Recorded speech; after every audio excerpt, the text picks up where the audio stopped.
The Verve were one of the biggest bands of the Britpop scene in the 1990s. Rising to prominence after Blur and Oasis had paved the way for Britpop in the mainstream, the Verve were seen as one of the successors to the Titans after both bands' success began to falter in the second half of the 90s. The Verve had two number one albums and several top 10 singles, however you might not know that the band themselves made almost no money from the best selling of those singles, the era-defining Bittersweet Symphony. The Verve, originally consisting of Richard Ashcroft, Nick McCabe, Simon Jones and Peter Salisbury, formed in Wigan in 1990. The four founding members met at sixth form when Richard Ashcroft, the group's singer, was introduced to the other members by a friend. Their first gig was at a friend's 18th birthday party in Wigan on the 15th of August 1990. The group originally had a more psychedelic sound, which drew the attention of a lot of audiences thanks to the avant-garde-esque songs. They were signed to Hut Records in 1991, and their initial singles immediately garnered the group critical success. However, with Britpop still in its infancy, the band did not make much of a scratch on the mainstream, with only one of the three singles entering the top 75, the track She's a Superstar. The psychedelic sound, however, did manage to garner the group some success in America, particularly in New York, a feat bigger bands at the time, such as Blur, had struggled to achieve. In these early days, the band was known simply as Verve. However, following disputes from the jazz label Verve Records, they were forced to adopt The Verve as their title shortly after the release of their debut album. For their second album, the band departed from their psychedelic sound, adopting a more conventional alternative rock sound, with Ashcroft's vocals taking more prominence. An influence for this change is likely the success of Ashcroft's good friend Noel Gallagher with Oasis, who was taking the world by storm with their alt-rock sound, and after having just released What's the Story Morning Glory in '95, were regarded as one of the biggest bands in the world. As a bonus fact, Gallagher dedicated Cast No Shadow from Morning Glory to Ashcroft, who returned the gesture with the title track of the Verve's second album, A Northern Soul.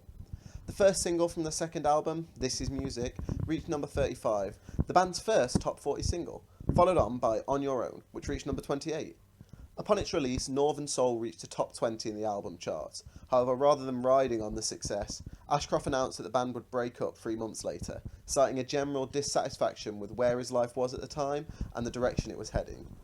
In later interviews, Ashcroft stated that despite possibly curtailing the success of a band at a time when they were set to take off, he has no regrets and knows he made the right decision for himself. After a few weeks off for some much needed self-care time, Ashcroft reunited with Jones and Salisbury. However, McCabe did not rejoin. The trio first hired Bernard Butler to take McCabe's place, formerly of Suede, who themselves had achieved decent success during the heights of Britpop. However, Butler did not stick around for long, and then the trio hired Simon Tong, a school friend who had originally taught Ashcroft and Jones to play guitar. The band made no live appearances in '96, and Ashcroft himself only made one solo performance, supporting Oasis in New York. The year was spent writing and recording songs for their new album, an album which would change the face of Britpop as we know it. In early 1997, Ashcroft made a personal plea to McCabe, requesting he rejoin, stating that without him it simply wasn't The Verve. McCabe obliged, with him and Tong both subsequently playing guitar. With McCabe back in the lineup, the band had finished the recording of their seminal album, Urban Hymns, by early summer. For the first time in their history, the band experienced widespread commercial success. The reason for this can be almost solely credited to one song, Bittersweet Symphony. The first single released from Urban Hymns, Bittersweet Symphony achieved widespread critical and commercial acclaim, reaching number 2 in the UK charts and notably number 12 in America, an incredible feat in itself for a British band, something great such as the Kinks and Blur seldom achieved. Whilst the second single of the album, The Drugs Don't Work, would reach number 1, Bittersweet Symphony sold many more units and spent a total of 56 weeks on the UK charts, as opposed to 20 weeks for the second single. It is unfortunate then that despite this worldwide success, the Verve themselves would receive no money for the sales of the single, although that wasn't originally the case.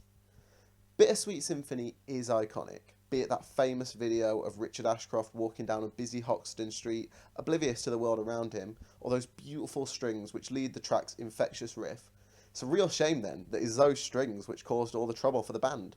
See, the strings are sampled from the 1965 Andrew Oldham Orchestra recording of the Rolling Stones song The Last Time, arranged by David Whittaker. The Verve negotiated to use a 6-note sample from the orchestra recording with the copyright holder Decca Records in exchange for half of the royalties on Bittersweet Symphony. However, they did not obtain permission from Alan Klein, former Rolling Stones manager and the copyright holder for all of the Stones' pre-1970 songs, that including The Last Time.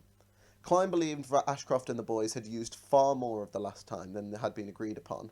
Given the band's relative obscurity before its release, however, the overuse wasn't brought to the attention of Klein till after Bittersweet Symphony had already hit the shelves, and despite their best efforts, no amount of negotiations could convince Klein to grant the band a license. According to Simon Jones, originally the band were told the court case would be settled with a 50-50 split in royalties. They weren't pleased with this, but at least it was something.